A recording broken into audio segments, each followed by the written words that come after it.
Sur le pont d'Avignon, on y danse tous ensemble. Chào mừng quý vị và các bạn đang đến với kênh Nước Pháp có gì hay. Thưa quý vị, hiện nay mình đang đứng trên cây cầu gãy ở Avignon. Và Avignon là một cái thành phố vô cùng sầm uất và vô cùng xinh đẹp nằm bên bờ sông Rhône. Và đặc biệt, mình nghĩ rằng rất là nhiều người Việt cũng sẽ cảm thấy hứng thú với nơi này, bởi vì mảnh đất Avignon là quê hương của vị linh mục Alexandre de Rhodes, một người có công hoàn thiện và làm phát triển chữ viết tiếng Việt của chúng ta, chữ quốc ngữ. Và một điều rất thú vị nữa ở Avignon đó chính là cái cung điện của các vị giáo hoàng. Có lẽ rằng nhiều người trong chúng ta vẫn thường nghĩ rằng các vị giáo hoàng thì sẽ ở tòa thánh Vatican ở Roma, nhưng mà thực sự thì ở tại Avignon này trong thế kỷ 14 đã có 9 vị giáo hoàng đã đến đây. Và bây giờ thì mình rất là háo hức khám phá toàn bộ cái thành cổ Avignon với cái vẻ lộng lẫy kiên cố của nó, cũng như khám phá cái cung điện nơi mà các vị giáo hoàng đã ở đây ha. Mời quý vị cùng đi khám phá với mình nha. Alizy, chúng ta cùng đi nào. Hôm qua thì tụi mình cũng đã tham quan sơ thành phố, và bây giờ sáng nay tụi mình còn khoảng 4-5 tiếng đồng hồ gì nữa. Thì bây giờ là gần 10 giờ rồi. Giờ hai chị em mình mới bắt đầu đi ra để khám phá thành phố một lần nữa trước khi lên đường. Các bạn thấy nè, suốt một cái con đường dài hàng bao nhiêu cây số thì thành cổ Avignon đều được bao bọc bởi những cái thành lũy dày đặc như thế này. Mỗi một cái trụ kia nó vừa là cái cây cột, và đồng thời mình nghĩ rằng nó cũng là một trong những cái pháo đài để bảo vệ thành Avignon. Thành phố bắt đầu hiện lên trong nắng sớm, rất là ngọt ngào. Em Quỳnh dân Lâm Đồng nhưng mà em trang bị rất là kỹ lưỡng, còn trong khi đó chị thì coi như phong phanh như thế này. Gió bắt đầu nổi lên, chị đã thấy gió bắt đầu nổi lên rồi. Mà đến 12 giờ là tắt nắng luôn, chỉ còn có gió ở lại. Rồi lúc đó chị sẽ quéo càng hết. Để leo lên cái cầu thì chị em mình đã mua 2 cái vé, mỗi vé có giá là 5 euro, và người ta sẽ cung cấp cho mình những cái audio để hướng dẫn miễn phí, mình sẽ nghe. Giờ tụi mình sẽ phải đi lên cái cầu thang bộ này để đi lên cầu. Mà cái cầu thì nó cũng thấp thôi các bạn, nó không cao. Đi chút xíu tới liền. Từ đây thì mình có thể nhìn thấy những cái tòa nhà khác nằm trong cái quần thể của cái kiến trúc cái cung điện của những vị giáo hoàng, và đây là cái cổng để bước ra cầu. Wow. Rồi, cây cầu này thì nó dài tới hơn 900 m lận thưa các bạn. Nguyên thủy của nó dài hơn 900 m, và nó được xây từ thế kỷ thứ 12 với 22 nhịp bắc qua hai bên bờ của con sông Rhône. Tức là khi mà con sông Rhône nó qua đây thì nó tẻ làm 2 nhánh, và cái cây cầu này bắc qua cả 2 cái nhánh của sông Rhône. Và cái vùng đất phía trước chúng ta thấy đó chính là cái cồn sông. Cái cồn sông lớn nhất của nước Pháp mà nó nằm ở giữa 2 nhánh sông Rhône. Và vào thế kỷ 15 thì bắt đầu là những cái thay đổi về cái dòng nước nó đã làm cho cái cây cầu này bị hư hoại, đổ gãy.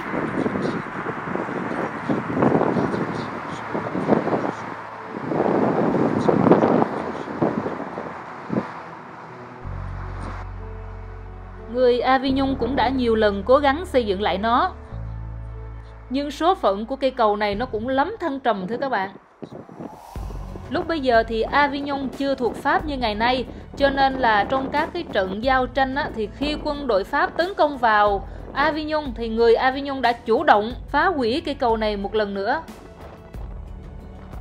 Nói chung phá rồi xây rồi phá liên tục trong cái tiến trình lịch sử bao nhiêu thế kỷ như vậy đó, thì hiện nay cây cầu này chỉ còn có 4 nhịp thay vì 22 nhịp như lúc đầu. Nhưng mà ngày nay khi nói tới Avignon thì người ta nghĩ tới một trong những cái biểu tượng của nó chính là cây cầu gãy này, chứ không phải là những cây cầu khác.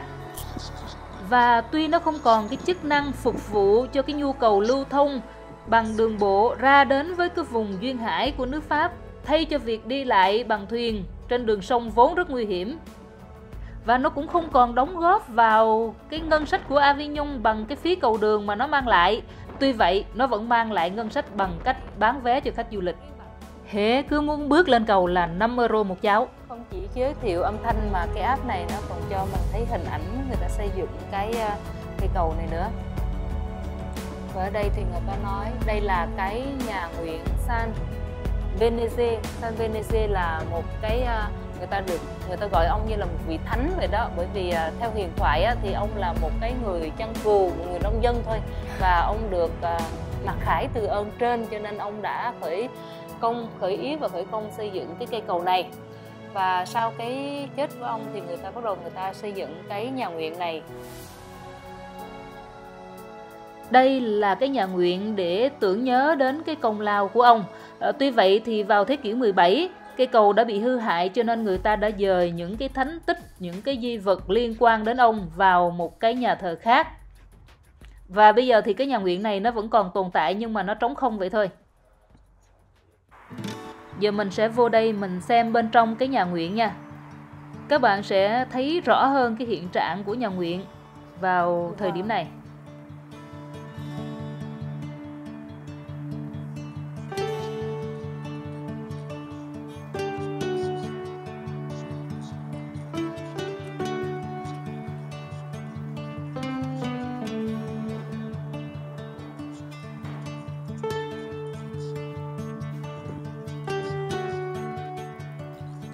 Ở đây người ta có làm một cái mũi tàu doi ra như vậy. Mình thấy đứng ở đây ngắm cảnh cũng như là chụp hình rất là đẹp ha. Hai chị em mình cũng tranh thủ làm mấy tấm ở đây.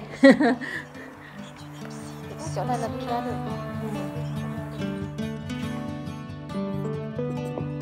Gió đang bắt đầu nổi lên rất là mạnh thưa các bạn, và dự đoán là ngày hôm nay sẽ là một ngày đầy gió ở Avignon.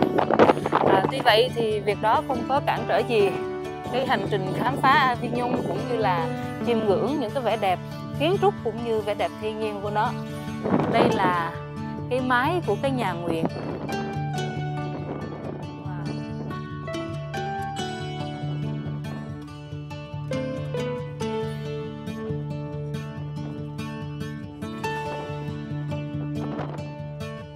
Thưa các bạn, đây là điểm tận cùng cây cầu gãy Avignon.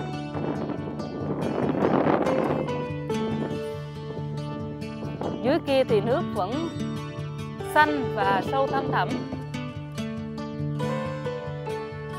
Phần sót lại đây là cái phần chúng ta có thể tưởng tượng rằng ở thế kỷ thứ 12 mà người ta đã xây dựng cái cây cầu như thế này. Hiện nay thì người ta bằng khoa học kỹ thuật người ta đã nghiên cứu và người ta đã phục dựng lại cái mô hình 3D của toàn thể cây cầu.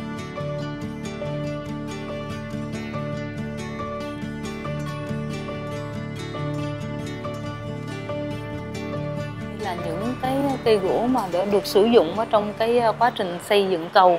Bây giờ mình sẽ đi ngược lại cây cầu để trở lại với tòa thánh Avignon nha các bạn.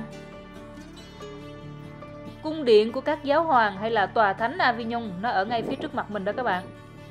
Cái cây cầu này nó trở nên nổi tiếng và nó cũng làm cho Avignon trở nên nổi tiếng bởi rất là nhiều bài hát về nó. Nhưng mà cái bài hát nổi tiếng nhất là một cái bài hát dành cho trẻ con, nó có tên là Sur le pont d'Avignon. Bạn Lo mỗi lần mà bạn vui bạn cũng hay hát bài này, và khi mà mình đi tham quan Avignon với bạn thì bạn cũng hát Sur le pont d'Avignon. Được đó, họ hát cái bài đó đó, họ đang hát cái bài đó đó. Mình nhảy ké đi chị. Bạn Quỳnh đã kiếm được những bạn để nhảy dựa theo bài hát Sur le pont d'Avignon.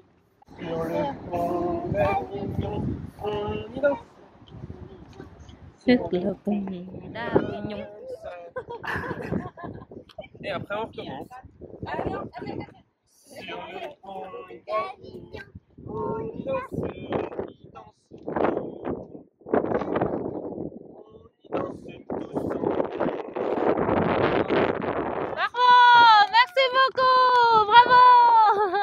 Và không chỉ có cây cầu này mà phía trước đây như các bạn thấy đó, nguyên một cái cung điện của các vị giáo hoàng cũng như toàn bộ cái thành cổ Avignon này nó được, các bạn thấy không? Toàn bộ là những cái thành lũy bao quanh nó. Thì tất cả những cái quần thể này đều là di sản về văn hóa và lịch sử đã được UNESCO công nhận.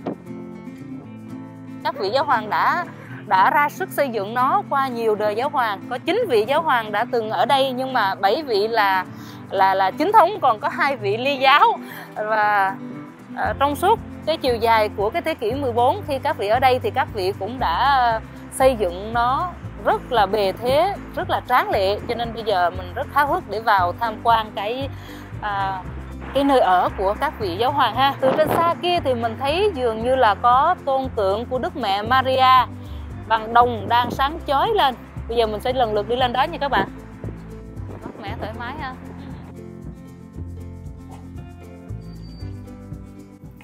Đấy, chúng ta đã ở trên kia, bây giờ mình muốn đi qua cái tháp đó để đi lên trên cái cung điện giáo hoàng thì mình phải chui vô cái lỗ rất là giống như lỗ chó. Một cái lỗ rất là thảm hại. Ta khoét một cái lỗ chứ vốn chị nghĩ nó không có cái lỗ này đâu em. Nhìn người ta khoét ra một cái lỗ đó và để trèo lên cái tháp cao này thưa các bạn. Công nghệ khoét rất chi là khoét rất chi là có tâm nha. Nhìn đây nó rất là nham nhở. Chúng ta chui vào giống như là chẳng khác nào mà chui lỗ chó cả. Giờ là chị em mình sẽ đi cầu thang, cứ đi xoay vòng vậy đó.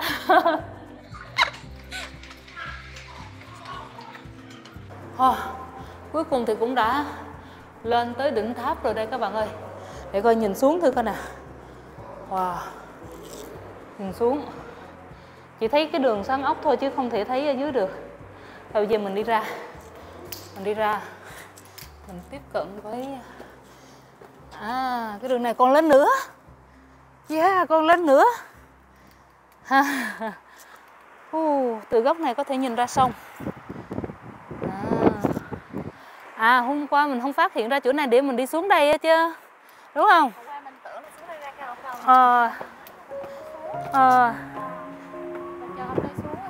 Không phải ai cũng thích khám phá những cái công trình lịch sử, những công trình kiến trúc cổ xưa, nhưng mà mình thì luôn bị cuốn hút bởi nó thưa các bạn.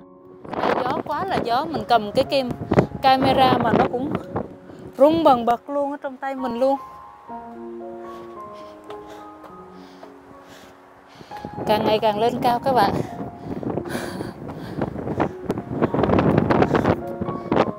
Lên tới nơi rồi, mừng quá mừng.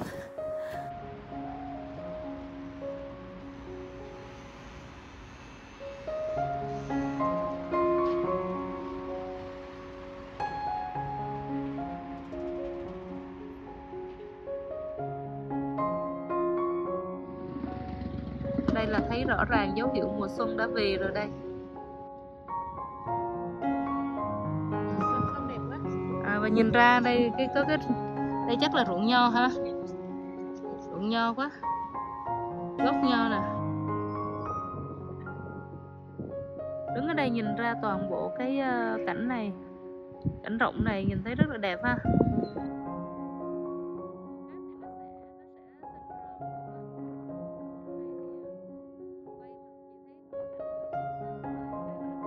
Thành phố cũng rất là lớn nhưng mà nhà cửa thì đồ sộ, nhưng người ta luôn có những cái khoảng không rộng rãi, tức là cái khoảng để thở. Và đặc biệt là nó cũng có cây xanh ngay trong thành phố và có những cái view đẹp ngay trong thành phố luôn. Chị nghĩ đây là cái thành phố rất đáng sống, và như vậy thì chị thay đổi quan điểm rồi thôi. Chị sẽ không mua cái nhà không mua cái nhà đá ở Barak nữa, mà chị sẽ mua một căn gì đó ở đây. Nếu mà chị mua căn nhà ở đây thì để em suy nghĩ ra cái món quà tân gia. Em sẽ không tặng lịch nữa, vì chị không cần phải bóc lịch trong nhà đá nữa, đúng không?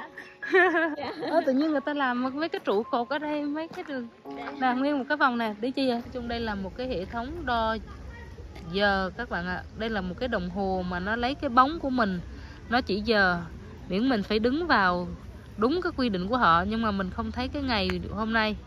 Người ta nói là để mà biết giờ thì bạn hãy đứng thẳng vào cái trục của cái ngày giờ ở đây và phù hợp với cái ngày của ngày hôm nay, và bạn quay lưng về phía mặt trời thì bạn sẽ thấy cái bóng của bạn là nó tương ứng với cái giờ hiện có. Mình không thấy đủ cái ngày giờ ở đây cho nên mình không hiểu cái cách làm sao để cho đo cho nó đúng, để biết giờ cho nó đúng. Ở đây cũng mát mẻ quá, có cái vườn hồng. Cá đẹp quá. Đúng rồi, cái không gian, cái không khí tạo ra có cảm giác như là Nhật Bản vậy. Cá koi.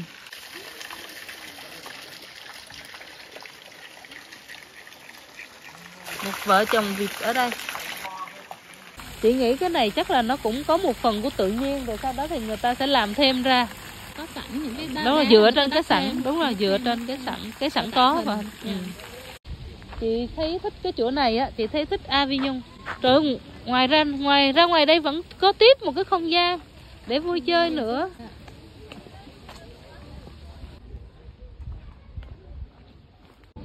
Quá đẹp đi. Chỗ nào cũng đẹp. Thôi bây giờ mình quay lại cái tòa thánh đi à. Thấy ở đây, trời ơi, thấy hai cái cánh cửa. Em nhìn cái cây cột, nhìn mọi thứ nó rất là chắc chắn rồi. Cũng như những cái công trình bằng đá là những công trình mà trường tồn với thời gian, với năm tháng. Đá vẫn trơ gan cùng tuế nguyệt. Ôi ôi, cánh cửa sắt. Cánh cửa sắt nè em.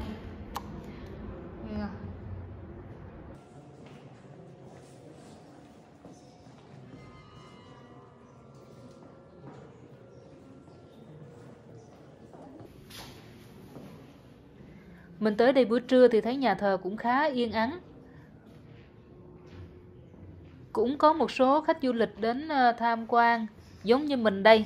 Nhưng mà nó cũng không đáng kể so với nhiều cái nhà thờ khác mà mình đã thăm viếng. Nói chung nhà thờ bài trí nó đơn giản hơn những nhà thờ khác nhưng cũng khá là trang nghiêm. Và cũng có những cái dàn organ cũng như là tôn tượng của Đức Mẹ, Đức Chúa Giêsu và các vị thánh thần vân vân.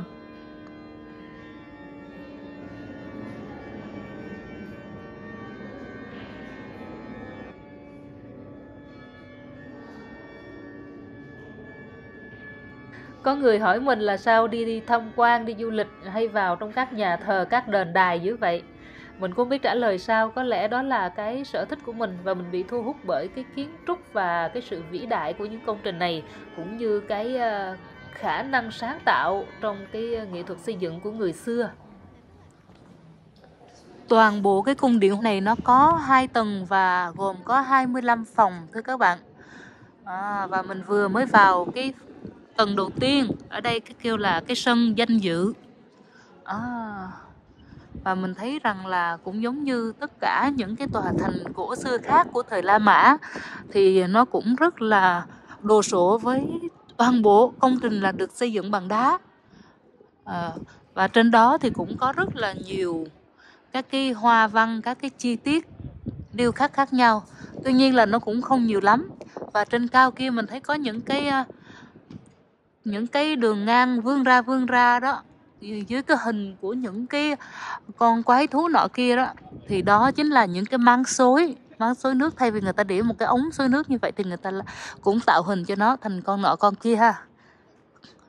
Vào thế kỷ thứ 14 thì do sự xung đột giữa các vua Ý Pháp với tòa thánh Vatican, cũng như là sự tranh chấp căng thẳng giữa các vị Hồng Y, cho nên là các vị giáo hoàng đã không ở Rome mà đã chuyển về Avignon và xây dựng những cái cung điện của các ngài ở đây. Đã có tất cả là 9 vị giáo hoàng đến với cái vùng đất Avignon này trong cái cung điện này. Nhưng mà trong đó là có 2 vị giáo hoàng Ly giáo, tức là 2 cái vị giáo hoàng cuối cùng. Đây, tòa ngang dãy dọc. Mình vào đây là cái tầng đầu tiên nha.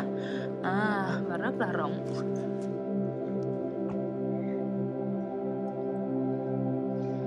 Đây người ta hướng dẫn cho mình. Ở đây mình có một cái tablet và nó hoạt động tự động. Mình đi tới đâu thì nó sẽ hiện lên cái thông tin và chữ cho mình đọc. Đây là cái sân của cái cung điện cũ.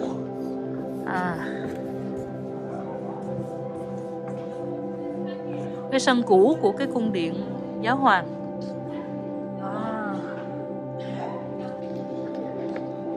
Vào giờ này buổi trưa cho nên cũng vào buổi trưa ngày Chủ nhật Mình thấy cũng có một ít khách du lịch thôi, chứ cũng không quá đông giống như là ở Louvre hay là cung điện Versailles ở Paris. Và theo như các cái cô hướng dẫn của nói là trên tầng 2 sẽ là cái tầng mà nó có nhiều cái sự thú vị hấp dẫn hơn. Mình muốn thấy thử cái sự lộng lẫy trong đời sống của các vị giáo hoàng nó như thế nào, cho nên là mình đã mua vé vào đây. Và để mua vé vào đây á, thì mình phải trả 12 euro thưa các bạn. Đây là cái phòng triển lãm ở phía đông.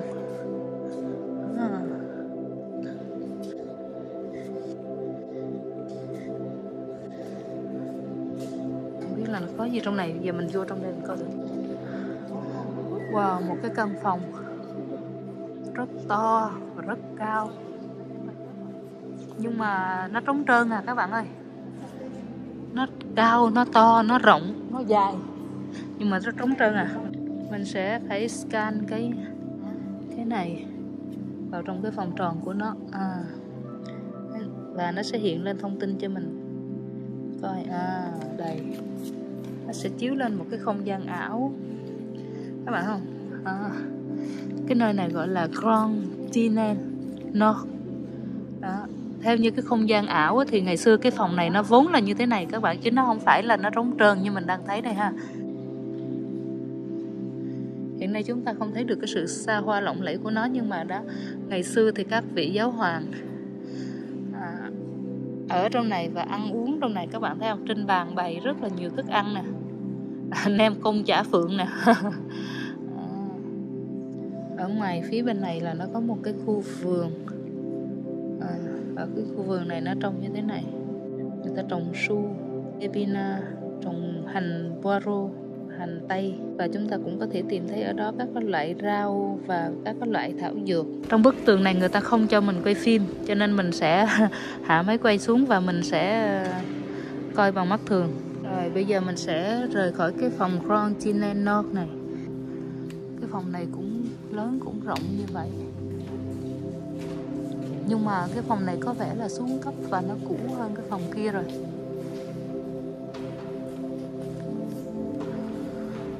Cái phòng này nó gọi là Chambre de Parlement. Wow, cái phòng này các bạn coi. Cái này người ta còn cũng là cái phòng ăn cũ đây. Wow, mà nó còn hoành tráng hơn, nó còn khủng khiếp hơn. Ở bên hồi nãy là thức ăn thấy cũng vừa phải bánh kẹo thôi nha. Còn dưới cái phòng này thì thôi, nào là heo quay, nào là gà quay, nào là đủ thứ hết trời ơi. Ở đây mình thấy gạch đá cũ, những cái tàn tích của nó. Gạch đá cũ mà được trang trí cho căn phòng này ngày xưa đây các bạn. Những cái viên gạch, những cái viên đá nó cũng được tô vẽ trên đó rất là nhiều sắc màu.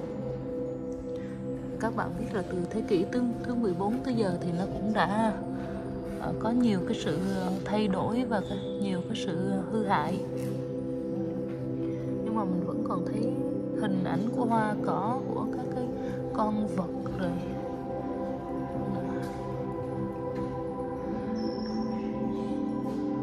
Tiếp tục.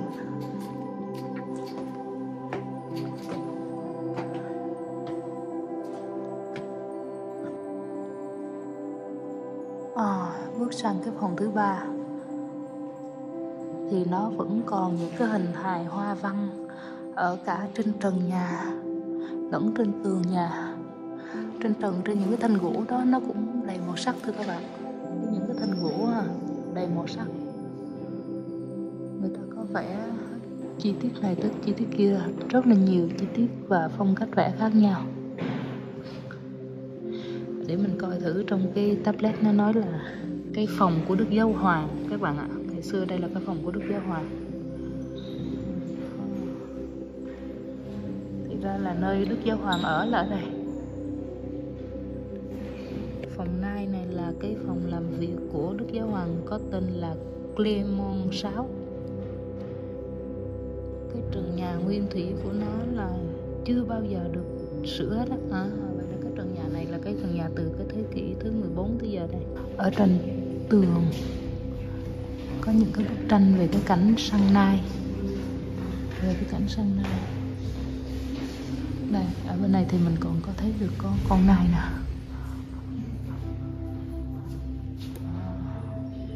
Bây giờ đi xuống một cái cầu thang hơi dốc. Cầu thang khá dốc.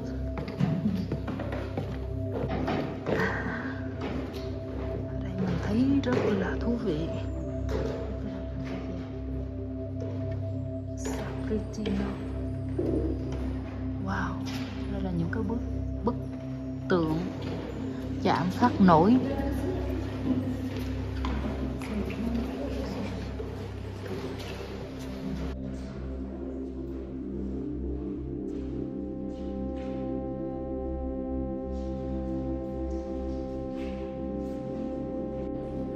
Wow, cái phòng này nó còn to, nó còn lớn, nó còn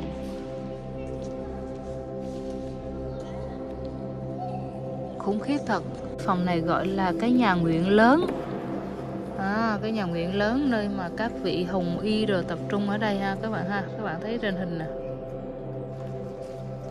Nó đã từng hư hại rất nhiều và người ta đã phải sửa chữa lại, đã phải trùng tu lại. Toàn bộ tòa thánh được xây dựng trên một diện tích là 15.000 m² và nó được coi là tòa thánh có cái kiến trúc Gothic lớn nhất ở phương Tây. Tổng cộng có 25 phòng, nhưng mà không phải phòng nào người ta cũng mở cửa cho mình coi. Tuy nhiên mình nghĩ rằng chắc không có ai mà đi hết 25 phòng đâu các bạn. Bởi vì tuy nó rất rộng nhưng mà nó cũng rất là trống trải á. Dường như chẳng còn gì nhiều ở đây ngoài cái bộ khung của những tòa nhà thôi. Ở đây có một cái khung cửa rất là rộng, vô cùng rộng lớn. Và nó nhìn xuống cái sân hồi nãy. Mình nghĩ là mình đang có ở tầng 1 thôi các bạn ơi, còn cái tầng 2 nữa. Vậy thì mình nên đi tầng 2 đi. Chứ bây giờ nó rộng quá, nó tới 25 phòng. Ở đây mình thấy có những cái ngôi mộ, nơi yên nghỉ của các vị giáo hoàng ha. Có 4 vị ở đây. Có lẽ là ở trong đó người ta để những cái thánh tích của các vị giáo hoàng, và phía trên thì người ta làm cái tượng của vị đó đang nằm yên nghỉ. Nói chung sự lộng lẫy và tôn nghiêm của cái thời kỳ trị vì của các vị giáo hoàng á, bây giờ mình chỉ còn thấy trong những cái bức tranh 3D mà người ta phục dựng lại trên tablet thôi. Còn hiện nay nó còn sót lại ở đây chủ yếu là những cái tòa nhà, những cái tòa cung điện lâu đài thôi, với cái vỏ thô sơ của nó, chứ còn ngoài ra thì kể cả những cái bức tranh khảm trên tường như thế này cũng còn rất là ít.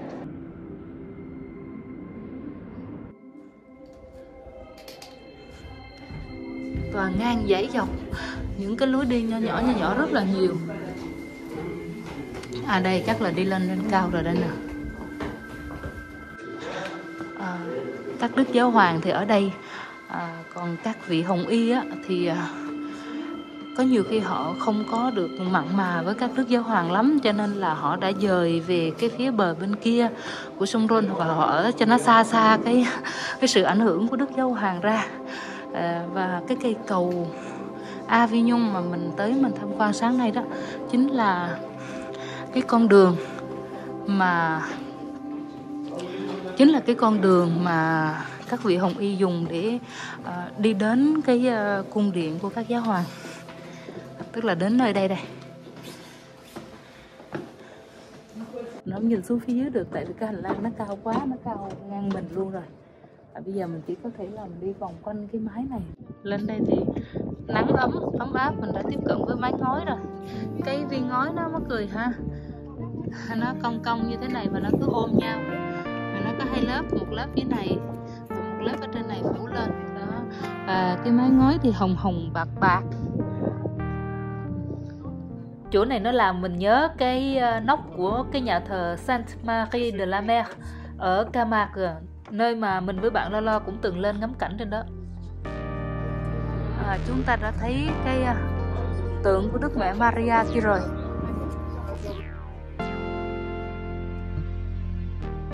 Từ trên này đứng ngắm cái view toàn cảnh bao quát ở dưới đó cũng khá là thú vị thưa các bạn. Nhìn qua bên kia sông mình thấy bên đó cũng có một cái quần thể kiến trúc gì bên đó cũng khá là đồ sộ, khá là tôn nghiêm. Nó làm mình cũng muốn bước qua đó coi lắm, nhưng có lẽ là mình không có thời gian.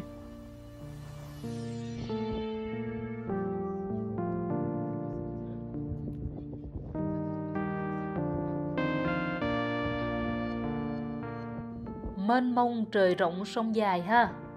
Nó dài ra tới biển luôn.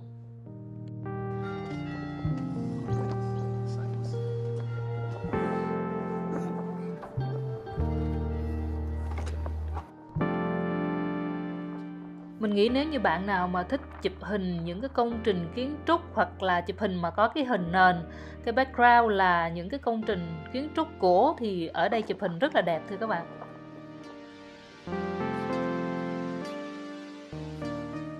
Giờ mình đi xuống lại. Đi xuống đây mình thấy hồi nãy mình ở trên cao trên kia kìa. Mình ở trên cao đó.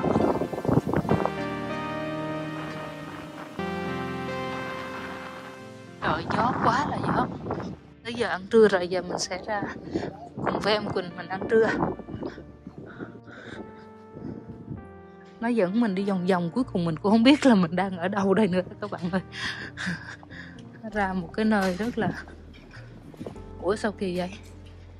Mình muốn trở lại cái La Mairie của mình quá, sao nó lại dẫn mình đi xa lắc vậy? Mình nghĩ là mình sẽ đi lên cái con dốc này, cái con hẻm này. Và rồi cuối cùng thì mình sẽ xuống lại. Người ta dẫn mình đi ra, đi lòng vòng tuốt ngoài này, cho mình ra cái hướng này. Kỳ ha.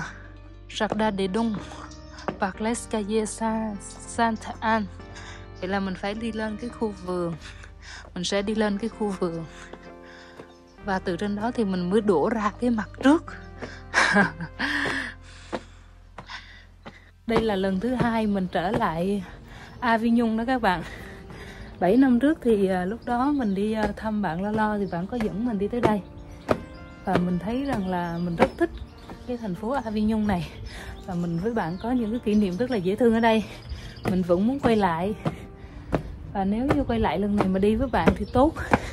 Nhưng không có bạn, bạn vẫn đi làm, thì mình cũng đi một mình. Hoặc là có em Quỳnh qua thì mình rủ em Quỳnh đi cùng với mình luôn. Kiểu nào thì cũng ok. Giả sử như trong tình huống mà phải đi một mình, như lúc mình đi Paris thì cũng ok. Trên đường đi nó sẽ đưa mình đến gặp những con người thú vị một cách bất ngờ và có thêm những người bạn mới. Mình đang đi ở một cái con hẻm, một con đường nằm ở bên hông của cái cung điện. Ồ, mình nghe có tiếng nhạc. Thì ra là ở trong hẻm này cũng có một người nhạc sĩ đường phố đang chơi nhạc ha. Các bạn coi người ta xây dựng nhà trên những cái vách đá nè. Ở dưới là đá, phía trên người ta xây nối lên luôn ha. Nó địa hình sao thì người ta tùy theo đó mà người ta xây.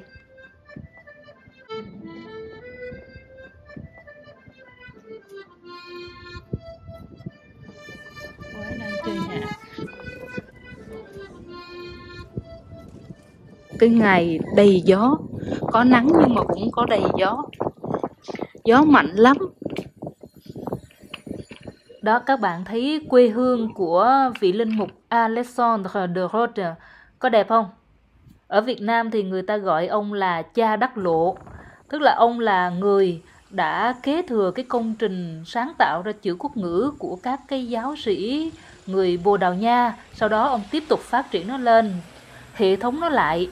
Và ông biên soạn cũng như là giám sát cái việc xuất bản cái cuốn từ điển đầu tiên của tiếng Việt. Đó là cuốn từ điển Việt Bồ La.